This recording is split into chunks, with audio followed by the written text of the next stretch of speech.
welcome back, and it's time to discuss the second topic of today, which is the intellectual rights of archaeological sites. Actually, this is an important topic which was launched in 2014 by Professor Ahmed Yehia Rashed, head of the Center of Sustainability and Future Studies, and it's mainly dedicated to Luxor's cultural heritage and the preservation of its intellectual rights. And now it's time to learn more about it from the professor. Welcome with us. Welcome. Good morning, Dr. Rashed. Can you tell us more about what is the law of protecting the intellectual property rights, and what raised this issue at this time in particular? Okay, I need to return a little bit to the issue. I already graduated from architecture. Yes. And I got my PhD about Luxor. It was about public participation in the conservation of historical environments. Case study was Luxor City. And we did a lot of studies about Luxor, and especially the comprehensive development project. And within the issues of the comprehensive development of Luxor, it raised once in our discussion about what about Luxor Las Vegas at that time. And when I visited, first time I visited Luxor Las Vegas, that was in 1999. Then I was astonished that to what extent they have this kind of replication to our heritage in a very professional way. So it raised in my mind that who gave the right to have this kind of project with the name. I tried at that time to be in contact with the manager of this hotel, and they said that you need to have a kind of an appointment, and it would take more time. So it was in my mind. Then in 2004, I decided to have this kind of a paper within one of the international conference. It was in Cordoba, Argentina. And I have this kind of comparison between the original and replica, Luxor Egypt versus Luxor Las Vegas. And this was the first time to say that why we are not should have this kind of our copyright from all those who already commercial benefit from our heritage. It was a debatable issue till now. I went through many stages and conferences and debates, and even especially the law itself in Egypt. When I returned back to Egypt, I started by 2004, 2005 to start struggling with, there is no law said that we have a right. But again, the issue was raised, and it at that time had been backed by many of supporters. But we said in Egypt that we are going to have a law to say that we are going to, the heritage law, that we are going to have a copyright.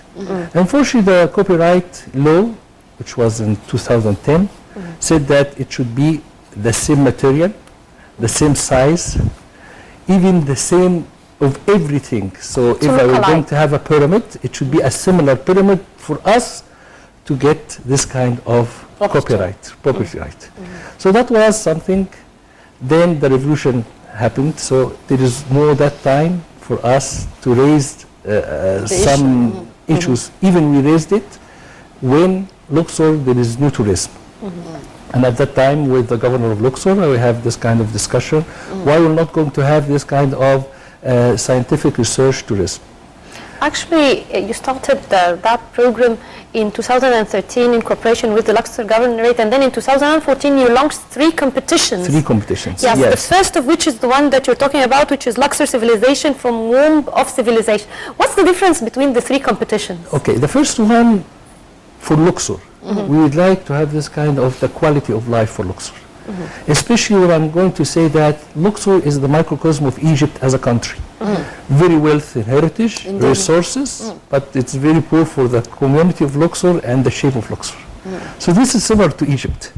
So I said that if Luxor, we could say it Luxor Lab. If we started with Luxor, and Luxor International will learn, we could ask the international community and the Luxor people and the people from Egypt to share together to collect data and starting to have this kind of quality of life projects in different ways. So it could be tourism, it could be infrastructure, it could be education, it could be health. So that was the first one which related to Luxor civilization. The second one, I think, is the more what we would like to discuss now, because this we could have a one day to talk about the different issues related to Luxor. A global marketing sign and intellectual property right, that's the one? Yeah, that is the one, because we used to say that there is no branding for Luxor. We used to say that Egypt already got 2/3 of the heritage of the world, and 1/3 in Luxor. And when I was doing my PhD, I said the same statement, and everybody stopped me and said, "How come?" I have colleagues from Italy, from China, from India, and they said, so it is not quantitative, it's qualitative. We could say that we have one of the greatest, civilization in the world. But till now, we used to say that when we said, what is our reference? We said it's our educational books, or everybody has known that. Now it's not known by everyone. So till now, there is no branding for Luxor as a Luxor in an appropriate way all over the world. Not only that, if we are looking for Luxor, it's a layer of civilizations and layer of sites which each of them could be branded. So we could say that Luxor temple could be branded different than Karnak, then Habu, then Hatshepsut, then Hassan Fathi, then Tutankhamun, and each community could already be branded according to one of the crafts, especially being from the community. So rather than have those from China, you could have those which came from the people to the people. It's culture interact. So that was the first idea. But we could say that this is a proposal and we could work on it. But we said that it could be a competition to have a different scenarios from the international community. So at that time came the issue of the copyright, which I would like to say that it is not only for Luxor, but it's for all our heritage, especially the pharaonic heritage.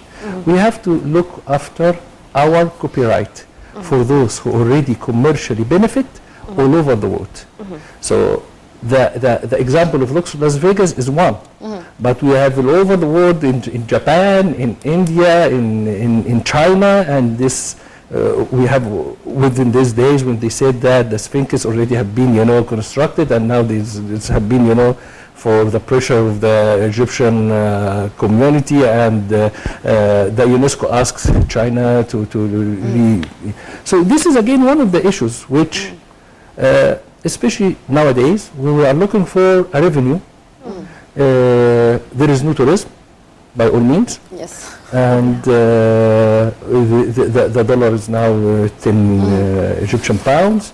We have many challenges. Yes, indeed. And if we have any option to get kind of revenue, we are not asking. Do you believe that we could really help to protect our heritage by implementing this law, Dr. Rashed? Again, it is now not a law. Okay. Yes, I believe if this law, if this idea is implemented as a law. One of the things that we have to be assured that the law is something very important. Indeed. Okay, but it's not only the law, because if we would like the reality, the law of Nevada is not going to be implemented in California, and we have our heritage all over the world. We have the replica one, and we have the original. So you need international cooperation? We need international awareness about our issue, with the belief that we have a right. How can we do that? So if we are not going to believe that we have a right, we have to stop. Okay? But how can we do that, Dr. Rashed? Okay, the one which I'm used now is this kind of international conferences, international debates. So I'm just returned from China. I was in the National Gallery of China. I raised the issue there. I was in Italy. I was in Metropolitan Museum. So I have many the conference and have the debate. And usually it is in the first, when you say the issue, everybody say, how come it is not something? It's something. Who is the original? Why are you asking for that? Okay, even when you mention, you say that it is from the archaeological point of view. But I used to say that, okay, it is different point of views. It's not only archaeology, because I am architect, and it is originally architecture and urbanization, but through the years, it really has been transferred to be archaeology. So I have the right to ask. But my point of view in such case, that who is the one who is going to buy the ticket in the end? It's the man, okay, and the touristic, or the so. If you would like to know the reality, we need to be aware that we have a right from the point that if you are going to buy any of the trademarks here, you have to pay a percentage to the company. It is similar as we have already got this kind of for Nefertiti in Berlin. The ticket for it is for 20 euros or more. So the 20 euros, this is a touristic attraction, one of the main touristic attractions within the visiting of Berlin. So we as Egypt, we should have this kind of 20%, whatever. Why? We need to excavate, to restore, to save the heritage in Egypt. So we said that as they are already going to benefit, we are going to benefit. This is for the original. Yes. We say that it could be accepted or could be rejected. If it's going to be accepted, that means we have a right, we could go within many channels. But how we could do that, the law in Germany is going to be different than the law in Japan, in France. Indeed. So we could make it as a competition. Actually, this is quite challenging because actually, I don't think that any of the countries would accept for a particular reason. You have ancient Egyptian artifacts all over the world. Okay. Then that won't only open the door for Egypt, it will open the door for all the rest of the countries. Okay. Like the Louvre is filled with artifacts from the various countries, and till now we have a dispute over the head of Nefertiti, and actually, although we have laws to protect our monuments, but there is a dispute about the legitimacy of how it went out of the country in the first place. Until now, we're still arbitrating on that head. So actually, a lot of countries won't accept that because they'll be in a dilemma. What will happen? They'll end up paying so many countries for the rights of their artifacts. Actually, this is the issue. Okay, if the law is going to provide us a solution, there is no issue. And I'm happy that you mentioned Louvre, because this is this is the one which I already based the issue of Louvre. Two things. We are the only country in the world which there is kind of science called Egyptology. There is no Italiology, there is no Greekology, there is no US zoology. Okay? So all over the world we have this kind of issue. Who discovered the Egyptology? It is Champollion. Okay? And Champollion was the head of Louvre department for Egyptology.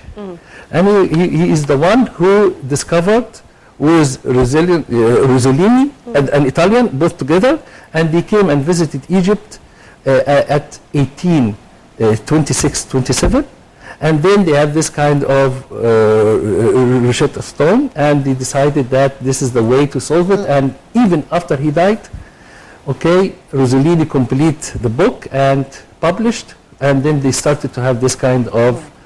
So we should be the first country to ask for the copyright, as we are the only country which have the right to say that we are Egyptologists. We are Egyptology, we have a science related to us. But I am not sure if everyone knew that already there is Louvre, another Louvre being constructed or under construction, and is going to be opened. It should be opened 2012, but it's going to be opened 2016 or 17, named Louvre Abu Dhabi. Wow. And the name only for Louvre, they paid 500 million euros for only the name. As a trademark. As a trademark. And the other thing, that they are going to rent the replica of Louvre to be rented to Louvre Abu Dhabi, and they are going to pay 150 million euros per year for 10 years. 40% of those replica are Egyptian replica. So that means within the market, within the debate, it costs something, and we have to ask about it. In the other side, we used to say that it is kind of promoting our heritage, and that means our Egyptian heritage everybody will know, and that was going to bring for us a tourism. If we are going to state that whatever project like this replication, which they commercially benefit from us, are making for us this kind of promotion, we should pay for them. Nothing free in our life. Yes. So either or, for us to pay, or for them, if they are commercial benefit, To for pay them us to back. pay us. But unfortunately, they are benefiting from our heritage, and yet they don't pay us. Yes, that is the issue. I'm not talking only of that. You know, Yes. this is one of the level. Indeed. When we have, if we would like to mention this as an issue, it could be long-term issue. Yes. The issue Indeed. also is that all these artifacts were taken out when we were under occupation, so it was not even with our own consent.